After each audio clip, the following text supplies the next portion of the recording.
Hey, what's up everyone? Adam here with brahwegotthis, and today I want to show you how you can be Indiana Jones in the Elder Scrolls Online. With the update of the next expansion, Greymoor, comes the new and exciting antiquity system that has you digging and scrying around all of Tamriel for lost artifacts that contain lore, new motif, mount pieces, and other loot, and shiny new mythic items, which are the new unique items coming to ESO. In this beginner guide, I'm going to show you how to get started, understand the system as a whole, and show you a little bit of its systems so you too can be Indiana Jones.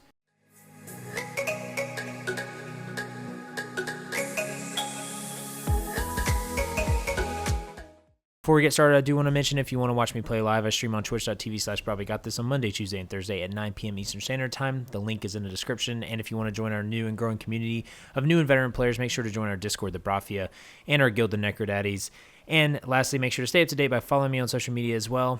All the links to Twitter, Instagram, and the Discord and Twitch are in the description. I do want to mention that next week I will be on family vacation, so I will not be streaming, but after that is a full-on Greymoor for me, but let's go ahead and get into the video. So to start out, to do the antiquity system, you will need to own the Greymoor expansion or chapter. You can, however, still acquire a thing called leads, which we will talk about here in a little bit, but you won't be able to do them without Greymoor. Also, leads do have a 30-day expiration, so when you find it, it will expire after 30 days, and leads are not tradable. Now, in order to get started, you need to go to Solitude and go right next to the Bard's College and visit the Antiquarian Circle and talk to Verita Numida, and she will give you this Antiquarian eye tool and basically the tutorial quest. Just follow the quests of that and excavation, and it will help you basically get the basics of the skill line. But as you do this tutorial, this is something that will allow you to, again, acquire the Antiquarian eye, and this device will allow you to scry for these lost artifacts. As you go through the tutorial, you will then get to the digging process, like I said, or you can use certain tools, and we will get into that here later in the video. So once you have the eye, you'll see that you can go to the journal icon, and there is a new section for antiquities right here. Here you will find all the leads that you have found, codexes, and scribal items available.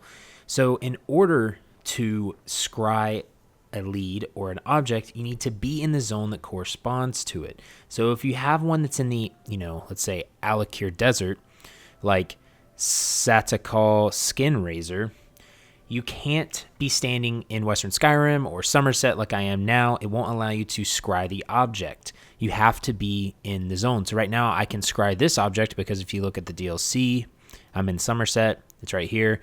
So you go to Scribble, and this is able to be scried right now.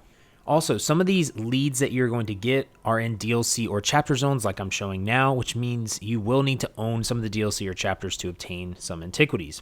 But we will go over leads more in depth here in the scrying skill tree. But like you guys can see, there are tons of these in all these zones, and all of them are hidden. You have these codexes, and it always starts you out with one green lead in every single zone, and you can just basically find leads anywhere. And like I said, I'm going to go into that in just a second, but you can also search here for show completed, show in progress, and show not started. But anything that is scribable in the zone you're in will be in the scribble tab right here.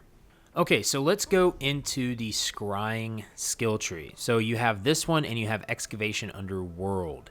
The scrying one has a ton of passives here and will require a lot of skill points. And I know, yes, that might be a little disheartening for some people, but again, this is a huge non-combat release, and so it's going to be something that's going to take some time. But as you can see, you have 1, 2, 3, 4, 5, 6, 7, 8, 9, 10, 11, 12, 13, 14, 15, 16 skill points or so in just scrying. But let's go over each of these. So the first one is scry. Add selected continuous group of facets to your area of control. So this is like the first one you unlock. Then you have Antiquarian Insight. This is the rarity of leads that you can find. So it says, allows you to scry for antiquities up to the ultimate difficulty. So as you saw in the journal, you have, green level, you have blue level, you have purple level, you have gold level, and then you have the ultimate level, which is mythic items. And so with leads, you can find these basically anywhere in the world. I've found them by killing bosses, looting chests. You can find them basically anywhere. And, according to like the patch notes and all that stuff, they hint to the fact that some leads may not be able to be obtained unless you complete certain objectives or something like that. but it could be like, doing quests or just specific, little sequences that may unlock a lead specifically. So I don't know all that yet. That's something that we're going to have to figure out, but there are 5 rarities when it comes to these leads. Now, like I said, I'm thinking that maybe by killing bosses and opening chests might be the best way to get these leads, because again, I've gotten my leads mainly from killing bosses in public dungeons or world bosses. But something to note is that the higher the rarity of the lead, the harder the antiquity is to complete with scrying and excavating. Also, if you do not have your skill points into this, you will not be able to find those leads at those higher difficulties. So just keep that in mind. The last thing I want to mention with the leads are, when you get to the ultimate difficulty and you have mythic items, you need 5 mythic parts, basically, or 5 different leads to make a mythic item. You can definitely say this is going to be a grind. It's not gonna be something that takes you a little bit of time, and you're definitely gonna have to grind for mythic item. Again, if you get leads, you can get green, blue, purple, yellow, or ultimate. When you get an ultimate lead, you have to get 5 parts of that to get the mythic item. And if you do not have the skill points in this, you will not receive those rarity of leads. So make sure you're putting your skill points in this. Next is Scryer's Patience. This grants 2 additional turns of scrying. So when we get to the Scrying Board, I'll show you guys what that is. But basically, you have a set amount of turns to complete your scry. So the more points you have in this, it gives you more turns. The next one is Coalescence. This unites a hexagonal cluster of facets in the Antiquarian's eye, converting the symbols to match that of the central facet. The new effect is the ability's range increases by 1 facet, creating a snowflake-like pattern, and it consumes 1 magic charge. Again, you'll see more of this when I go into the actual scrying board, but basically what this means is you can grab a set of facets in your scrying board that will turn into 1 facet type. So again, I'll go into that here in just a second. Future Focus grants you 2 additional magic charge for your augury, and again, you'll see that when I go into the scrying board, but the more points you have in that, the more charges you get. Dilation claims all facets of the selected type that touch your area of control, as well as matching facets directly adjacent. New effect, Dilation now claims all contiguous facets of the same type. Again, that is something you can do in the scrying board, and I will show that here in just a second. But the more points you have in that, the better that is. Farsight, it creates a line, and I'll show that here in a second as well. And then Preemptive Power, start each scrying attempt with an additional row of facets already claimed. This is helpful when you get into the harder scrying objects. Now, let's go into what the actual scrying board looks like so you guys can know what I'm talking about. So right here, this is a scribable object here in Somerset. So I'm going to go press E or double click it. Watch your eyes. And it brings up the scrying board, and you're like, what the hell is this, Adam? So let's take a look at this and kind of break down everything for you. So what happens is your goal is to get to these areas by connecting similar looking patterns. So you see that these are like a circle. So all those are in a row. So it's kind of like Minesweeper in a sense, but you have to, if you click this, it will grab this one, and you have that one unlocked. So the goal is you have to unlock all of these before your timer runs out here. This is your timer, basically, and how many turns you get. What these are up here are those Magicka charges we were talking about. When you have the tree fully upgraded, you'll have all 3 Magicka charges able to be used. Okay? Here you have the other 3 things in the passives that we were looking at as well. You've got Farsight, you've got Dilation, and you've got Coalescence. So what I'm going to do is I'm going to show you what each of those do. So right now, I can select these. So I'm going to select that. It unlocks that right there. So as you see, I've unlocked these objects right here. It has these white circles in it. That means that that's unlocked. So any of these that I select, right, I need to find symbols that are similar so I can get to this, or I can get to this one, this one, this one, or this one. So when you don't have really, this is a green one, so it's going to be a little easier. But when you don't have any that's like more than 2 of these at a time, like that one was like a big one kind of, what I do is I use something like this. So this is what Coalescence does, okay? So basically, the second form of the skill point allows you to get those outside edges. If you have just 1 point into it, it's just going to be like the center parts. But you see like the center of where this snowflake's at. What that's going to do is it's going to convert all of these objects to that symbol. So you need to strategically do this basically like, this is, in my opinion, this is the easiest one to use. I think it helps you create, complete Antiquities the fastest by using this one. But basically, so you could say, let's do this and let's turn all these into this little like speckled thing, right? So if I did that, that means that all of these now are connected and I have all of that. So if I click that, it unlocks every single one of those, which then got that one. So as you can see, that's a really solid one. So right here we have this. These are all connected, and it's connected to this. So basically, if this is not connected to your already unlocked pieces, then you really can't select it. You can, but it's just not going to do much. You want to try to collect ones that are touching it. So you do that, it unlocks those two. So let's look at dilation. So what dilation does is it takes all of these objects that you have touching a one that you have unlocked or one of these, that you've already selected. So what that does is it basically turns those into completed, you could say, auras or facets or something. That one's okay. It depends on how much of these objects you have that are the same type. Because if you have like all of these right here, these little weed looking symbol, I guess that's not weed, but like you have one of these right here. If you have those like everywhere and you use that, it's going to complete most of your scrying board for you.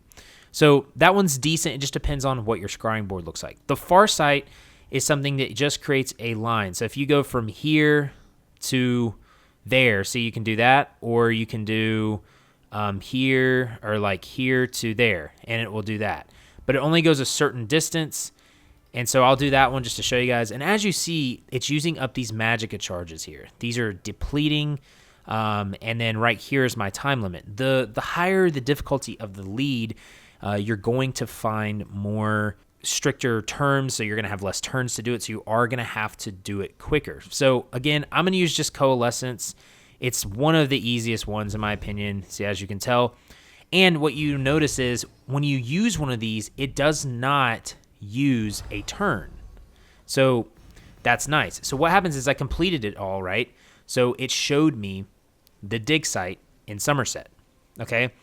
If you do not complete all those nodes, if you do not do it before the time runs out, it's going to give you multiple dig sites that are false dig sites for how many nodes you didn't select. So you see how there's 6 checks right here? If I would have gotten only 3 of those, which are 3 of those little nodes that we captured, then there's going to be 3 sites that are false sites. And that means you're just going to have to go to them, and you're going to basically have to figure out which one is the real one.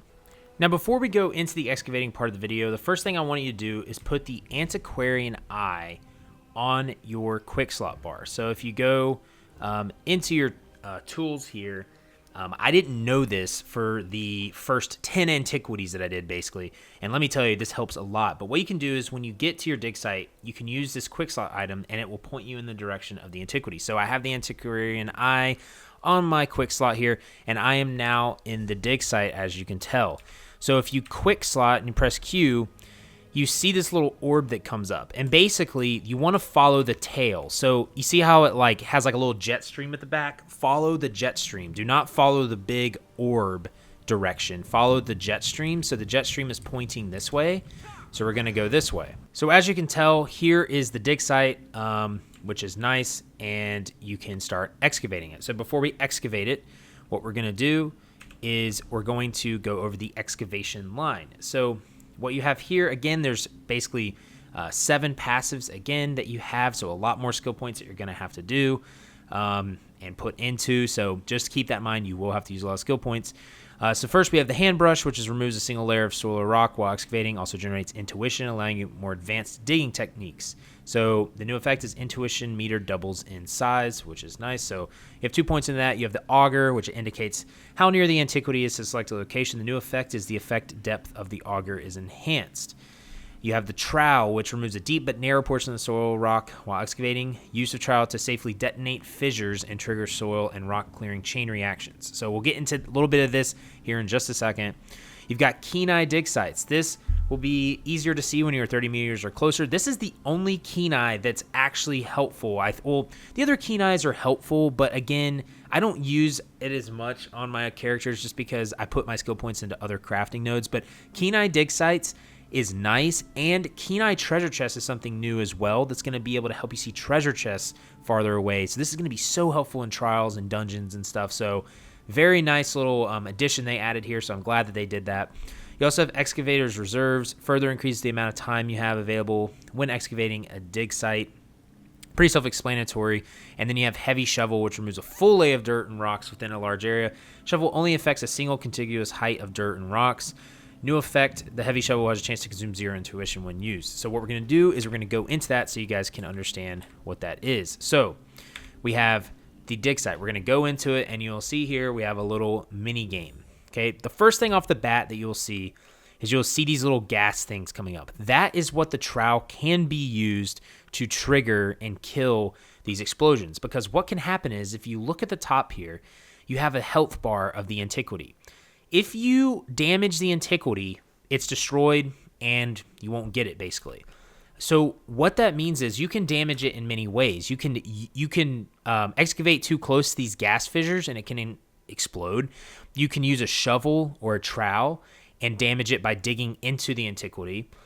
So you have to be careful with that. The next thing you're going to notice is you're going to notice a time bar up here. This is the amount of turns basically again that you have left to get the antiquity. So the first thing off the bat that you want to do, though, is you want to use the auger. What the auger does is it shows you the area in which it is. Red means it's really far away.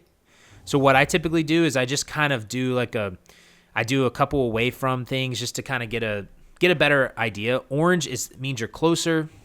Yellow means you're even closer. So yellow means close. Yellow, might be right there. It's right there. So as you see, green is exactly where the antiquity is. So if I dig around it, you'll see that it's literally right there. Okay? That is how you find the antiquity. Now, once you do that, what the hand brush does is it removes one layer of rock. So as you see, it removes one layer, and it is filling up this intuition bar. So what that does is when this bar is full, you can now use one of your special tools if you have them unlocked.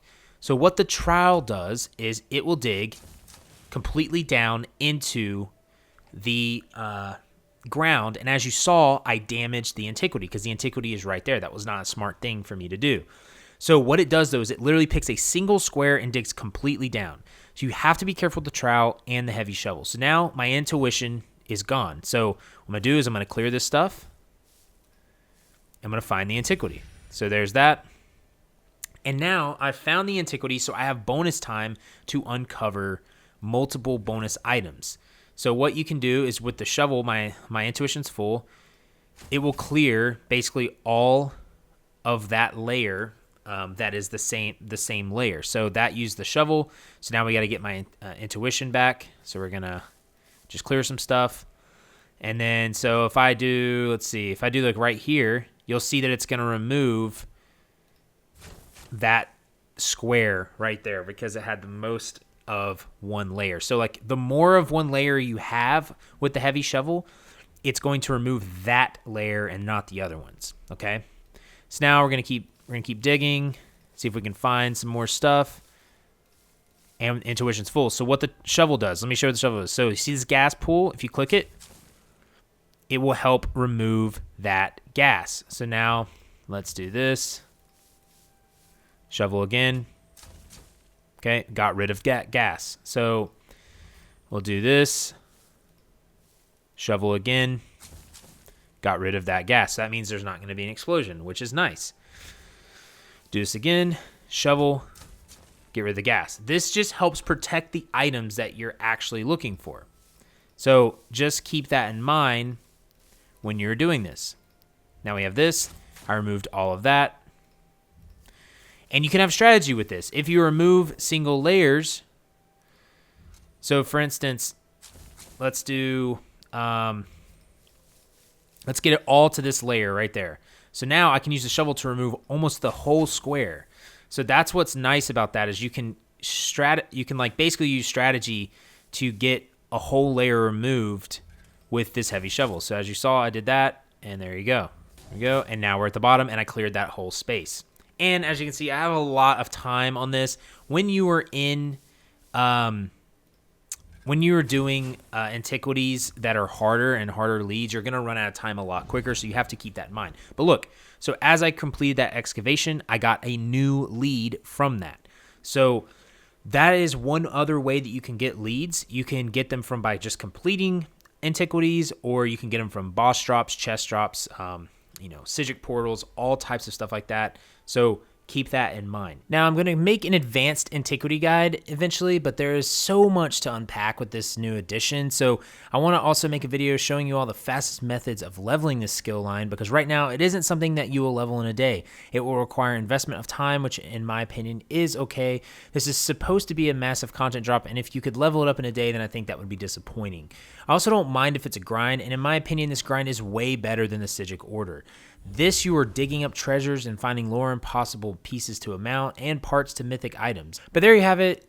There's the beginner's antiquity guide. I hope that this helps you all out and helps you get a better understanding of how to do the system. This is going to be a beast of something to conquer, and I will keep you guys informed to the best of my ability in the coming weeks. I'm going to be testing out some mythic items to see what crazy non-combat things I can do eventually. But remember, if you all have any questions, you can always come by my Twitch chat at twitch.tv/brahwegotthis on Monday, Tuesday, and Thursday at 9 p.m. Eastern Standard Time. Come by and hang out and chill with our community. I will not be streaming, however, again, the week of May 26th. I will be on vacation. That was planned a long time ago, but I will be back full force on Twitch the week after for streaming. Vids will still be coming out next week, though, so stay tuned for those. Make sure to join our Discord and Guild. The links to those and the Twitch chat are in the description. And make sure to smash that like button, subscribe, and heavy attack the bell icon to stay up to date when I release new content. Lastly, make sure to follow me on Instagram and Twitter, and make sure to have faith, be great, and I'll see you guys on ESO.